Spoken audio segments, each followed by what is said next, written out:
America అధ్యక్షుడు Donald ట్రంప్ను ఒక యువకుడు హత్య చేయాలనుకున్నాడు. అందుకు తగిన డబ్బులు ఇవ్వాలని తల్లిదండ్రులను అడిగాడు. అయితే వారు ఒప్పుకోకపోవడంతో కాల్చి చంపి ఇంట్లో ఉన్న నగదు, పాస్పోర్ట్, ఇతర వస్తువులు తీసుకుని పారిపోయాడు. ఈ ఘటనపై కేసు నమోదు చేసుకున్న పోలీసులు దర్యాప్తు ముమ్మరం చేశారు. దీంతో సంచలన విషయాలు వెలుగులోకి వచ్చాయి. విస్కాన్సిన్లోని మిల్వాకీ ప్రాంతంలో తన పేరెంట్స్ టటాయినా డొనాల్డ్ మేయర్తో కలిసి ఉంటున్నాడు.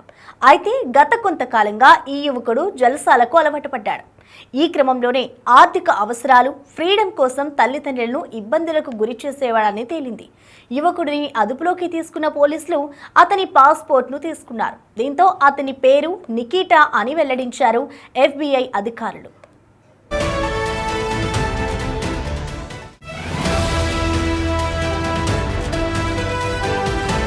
నికీటా ఫిబ్రవరి 11న తన తల్లిదండ్రులను అతి దారుణంగా కాల్చి చంపాడు. ఆ తర్వాత కొన్ని రోజుల పాటు అదే ఇంట్లో గడిపాడు.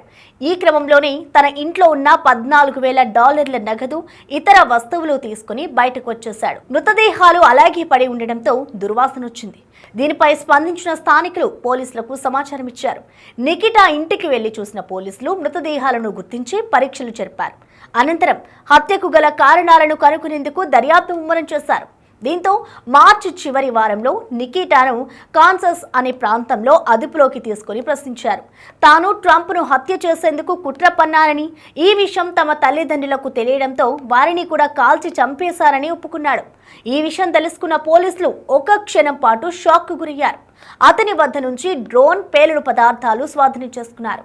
దీంతో పాటు అతని టిక్టాక్, టెలిగ్రామ్ తదితర సోషల్ మీడియా అకౌంట్లను పరిశీలించారు.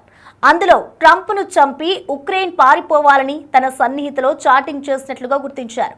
ఈ కేసును తీవ్రమైనదిగా పరిగణించిన మరింత లోతుగా దర్యాప్తు చేపడతామని అధికారులు తెలిపారు.